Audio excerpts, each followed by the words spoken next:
Guys, അപ്പോൾ രാവിലെ തുടങ്ങിയ മഴ കേട്ടോ. എന്ത് പറയാം, പുറത്ത് പോലും ഇറങ്ങാൻ പറ്റാതെ ഇങ്ങനെ നിൽക്കുകയാണ്. ഇപ്പോൾ ചെറുതായിട്ട് കുറവുണ്ട്. നമുക്ക് എന്തായാലും കിളിക്കൂടിൻ്റെ അടുത്തേക്ക് ഒന്ന് പോയി വരാം ഗൈസ്. നമ്മൾ കുറേ ദിവസമായി കൊണ്ട് പോയിട്ട്. അപ്പോൾ നമുക്ക് ജസ്റ്റ് അവിടെ നിന്ന് പോയിട്ട് എങ്ങനെയാണെന്നൊക്കെ നോക്കിയിട്ട് വരാം ഗൈസ്. നമ്മളിപ്പോൾ കിളിക്കൂടിൻ്റെ അടുത്തെത്തി. ഇപ്പോൾ ഇവിടെ ഒന്നും വലിയ കുഴപ്പമില്ല കേട്ടോ. ഇവിടെയൊക്കെ നല്ല ഉഷാറായിട്ട് നിൽക്കുന്നുണ്ട്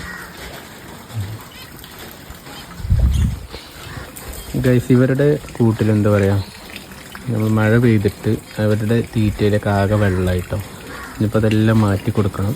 അപ്പോൾ മാറ്റി കൊടുക്കാനാണ് ഇനിയിപ്പോൾ പാട് ഗൈസ്. ഇനിയിപ്പോൾ ഇതെല്ലാം ഒന്ന് മാറ്റി ക്ലീൻ ചെയ്ത് റെഡിയാക്കി വെക്കണം ഗൈസ്. അങ്ങനെ ഇപ്പോൾ നമ്മൾ തീറ്റ മാറ്റിയപ്പോൾ കണ്ടില്ല, 2 പേരും വന്നപ്പോൾ ഫുഡ് കഴിക്കാൻ എത്തിയിട്ടുണ്ട്. അപ്പോൾ എനിക്ക് തോന്നുന്നു അവിടെ മുകളിലൊരു ഹോൾ ഉണ്ടായിരുന്നു. അപ്പോൾ അതുവഴി ആയിരിക്കും ഇങ്ങനെ മഴ പെയ്തപ്പോൾ വെള്ളം ഇറങ്ങിയത്. എന്തായാലും നമ്മൾ മൊത്തത്തിൽ റെഡി ആയിട്ടുണ്ട്. അപ്പോൾ ഇത്രയൊക്കെയുള്ള വീഡിയോ ഗൈസ്. വീഡിയോ ഇഷ്ടപ്പെട്ട ലൈക്ക് ചെയ്യുക, ഷെയർ ചെയ്യുക.